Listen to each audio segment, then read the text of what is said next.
Chapter 10. The Girl at the Door. Mr. Silver was true to his word. He allowed Daniel to write 1 page in the Book of Wonders each night, and soon Daniel's mind was overflowing with ideas and possibilities. He dreamt up plans for new wonders as he cleaned the shop, and he followed customers as they entered the labyrinth of corridors, watching and learning all the time. He was determined to show Silver that his first attempt had not been a fluke. His connection to the book remained strong, and Mr. Silver seemed impressed and delighted as each new wonder appeared, though he tried to hide his excitement, rarely giving any compliment other than, "It will do." Daniel also formed a routine to ease the fear of his dreams. Whenever he awoke from a nightmare, he'd climb from bed, walk to the shop front, and gaze at the stars above Venice. The stillness of the city and the beauty of the night comforted him. One night, as he stepped through the red velvet curtain, a cool breeze blew in from the canals. The shop door was already open. Daniel recognised the girl at the door right away. She was the first person he'd seen when he woke in the Emporium. She stood in the doorway, curls of hair swaying in the breeze, and she gazed out at the city on water, oblivious to Daniel's presence. He watched her cautiously. She was gripping the doorframe so tightly that her knuckles had turned white as bone. Her whole body seemed to shake as she lifted 1 foot from the floor and tried to step forward, out of the shop. She gasped and became breathless, straining as though she was struggling against something very powerful. Then she pulled her foot back and slumped against the doorframe. She began sobbing into her hands. Daniel shifted from foot to foot. He was not very good with girls. Girls who cried were well out of his experience range. "Are you all right?" he asked, because it was the only thing that came to mind. The girl jumped at the sound of his voice. She shot him a look so sharp it could have burst a balloon. "Do I look all right to you?" she said, rubbing her eyes. "Well," Daniel fumbled with the words, "is there anything I can do?" The girl shook her head. "You? There's nothing you can do." She sniffed and narrowed her eyes. "What are you playing at anyway? Spying on me?" "Oh, no, it wasn't like that," said Daniel. "I wasn't spying." A thought occurred to him. "Anyway, you're one to talk about spying. When I first woke up, you were peering through a window into my room." "That was different," said the girl with a shrug. "This is my home. I was making sure you weren't a murderer or something." "Why didn't you come back?" said Daniel. "Papa told me to keep away. He said I'm a bad influence and he doesn't want anyone distracting you." "Papa? Mr. Silver? Is your dad?" "Yup, I'm Ellie." A mischievous smile spread across her face. "I'm a huge disappointment. I mean, he loves me to bits, I know that, but Papa wanted me to follow in his footsteps." She put on a deep voice, an impression of her father. "Take over the business, keep it in the family." "But there isn't a magic bone in my body. I'm useless." "So he's been banging on about finding an assistant." She frowned. "Never thought he'd actually go through with it. He's never invited anyone behind the scenes before, but here you are." She looked him up and down. "How can a person be so skinny? You look like you'd blow over in a breeze." Daniel patted his stomach. "I'm not that skinny," he mumbled. "What's he got you doing anyway?" "Cleaning, mostly," said Daniel. Ellie wrinkled her nose. "You're a skivvy?" "Doesn't sound like much fun." "Have you seen many of Papa's wonders? The Circus of Bones, the waterfall, the fountain. Oh, I love the fountain. Funny to think all that wavy stuff is actually imagination, isn't it? The Emporium takes it from the customers and uses it like petrol in a car, I suppose. Papa's very clever." "Yeah, I've seen 1 or 2, said Daniel, skipping over the fact he'd actually created a number of his own. He didn't think Ellie would think much of him. He'd be seen like the teacher's pet. "Of course," said Ellie. "Papa used to be able to power it all on his own. But he's getting older, you see. Well, not really older. Time does weird things in the Emporium. Papa hasn't aged at all for years." Her eyes sparkled. "The wonders make life bearable around here. I'll show you my favourite." And she began to pull him by the arm towards the red velvet curtain. "I thought Mr. Silver told you to keep away from me." "Technically," said Ellie, "you're the one who found me, so I'm not breaking any rules. Plus, he knows I'll get to you in the end." Back through the curtain and up, up, up, they went, staircase after staircase. "You know what's weird?" said Daniel. Ellie looked at him sideways. "You?" "Apart from me," said Daniel, "I feel like I know where we're going. I mean, it's as if I know how to get anywhere inside the Emporium." "Yeah, the place does get under your skin." Ellie's favourite door was located high in the Emporium, in a passageway of polished floor made from black slabs of glass. "Can't you give me a clue what's inside?" said Daniel. "And spoil the surprise? Never. Not knowing what's coming is part of the magic. It's sort of a test, I suppose." "I've had enough of tests," said Daniel, but it occurred to him that perhaps Ellie was presenting him with the second test Mr. Silver had mentioned, the one he wouldn't see coming. "You'll like this one, I promise." She halted and indicated the arched door ahead. Daniel shifted forward and inspected a golden sign engraved with the following words, "Leap of Faith." The chamber beyond was in complete darkness. Daniel took a slow step back. "Don't be shy," she said, twisting a lock of her hair around her finger. "Look, if we're going to get along, you'd better get used to having a little fun." "I like having fun," said Daniel, edging towards the doorway. He pointed into the blackness. "Just not sure that looks like fun." "I'll go first," said Ellie. "I've done it 1,000 times. Ready?" Before Daniel could say anything else, Ellie grabbed him tight, wrapping her arms around his waist, and pulled him over the edge. He was falling so fast, with the wind tearing into his face and his eyes and his ears, that he couldn't breathe. Ellie was no longer holding him. He shut his eyes tight, waiting for the moment that he'd smash into the ground. It didn't come. When he opened his eyes, the world around him came to life. Glimmering points of light erupted in the blackness, illuminating the heavens. Some were arranged in familiar constellations, others scattered like spilled diamonds. Daniel realised he was no longer frightened. He let out a whoop of delight, the cool night air whipping through his hair as he flew, free as an eagle, through the night sky. "Told you!" cried Ellie as she tore past. They lost sense of time as they flew through fluffy clouds and falling snow in the crystal sky, until at last Ellie turned to him. "Head for the moon!" she shouted. "I'll race you!" Daniel did as she asked.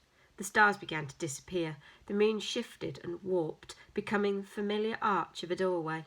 They stepped from the sky onto the solid Emporium floor. "So," said Ellie, hopping on the spot, "what do you think?"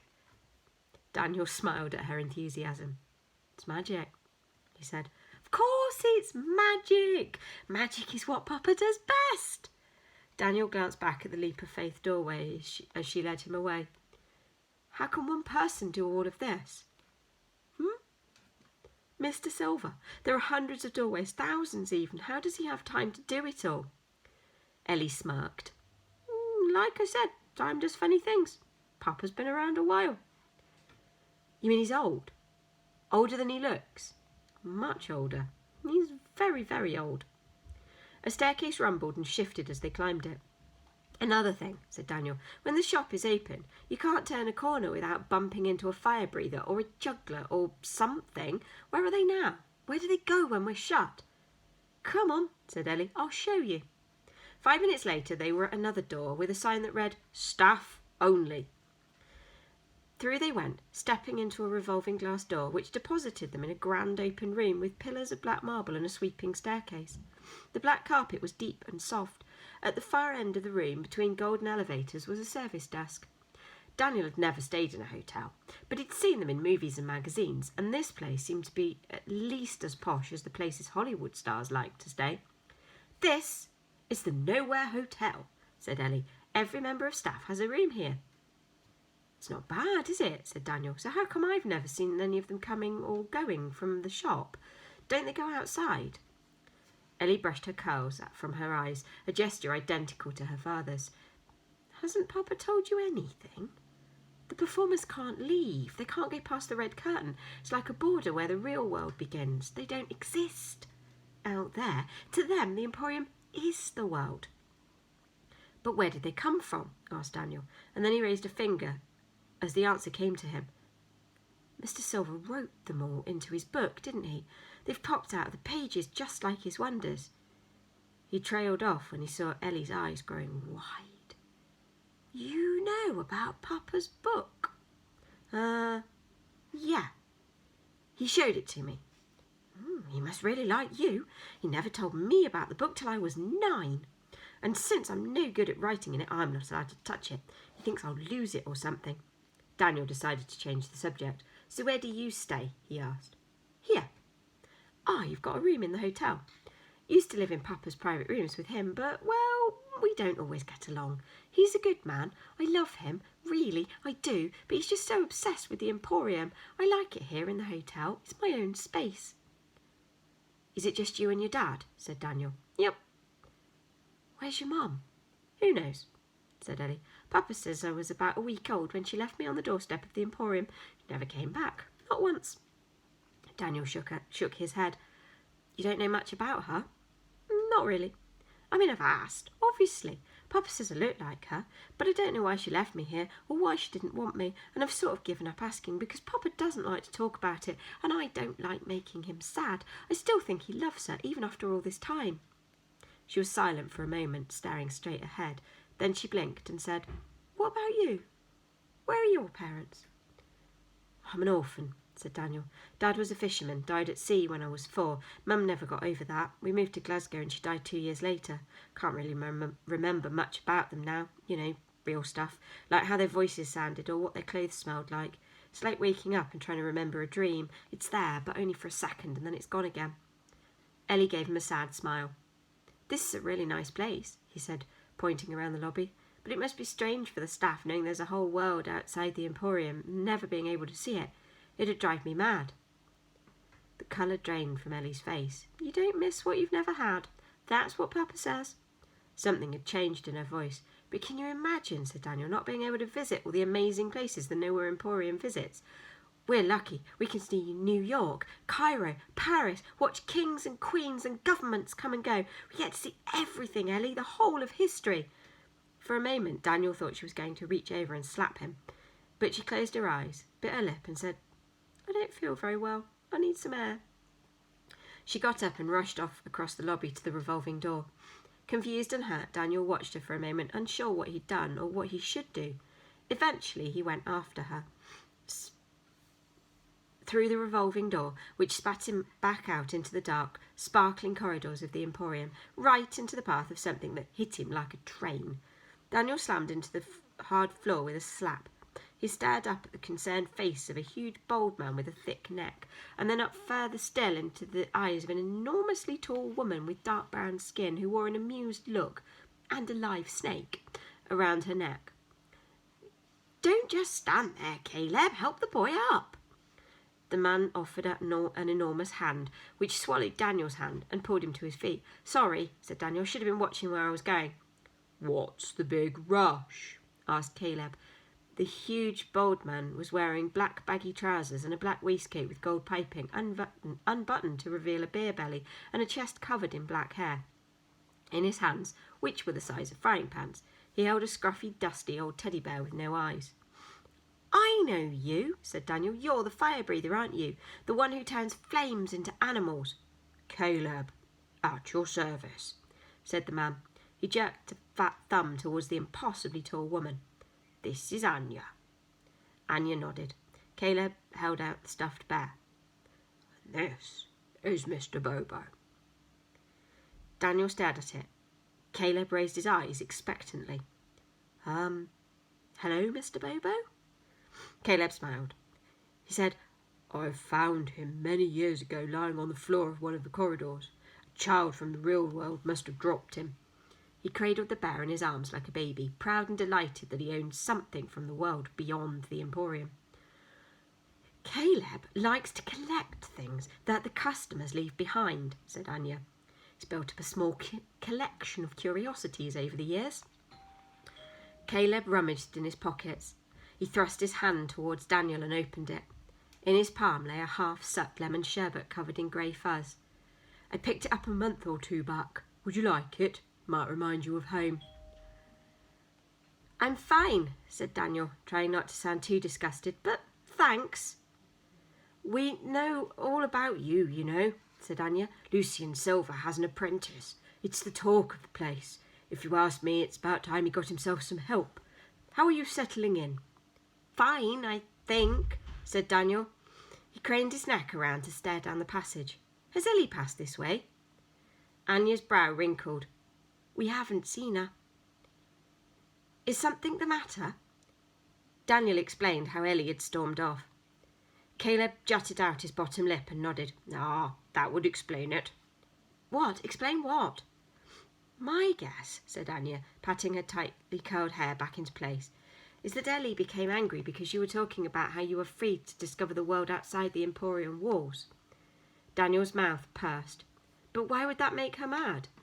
Caleb placed a heavy hand on Daniel's shoulder. "Because she's in the same boat as the staff," he said. "She can't leave the Emporium." "What?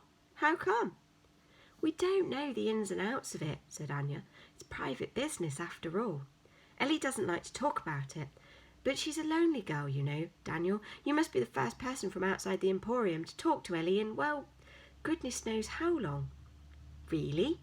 What about the customers? She must talk to them, surely." Caleb shook his big head. "No, they can't see or hear her. Something in the magic of this place made Ellie invisible to anyone who isn't part of the Nowhere Emporium. To most of the world, Daniel, Ellie Silver is nothing more than a ghost."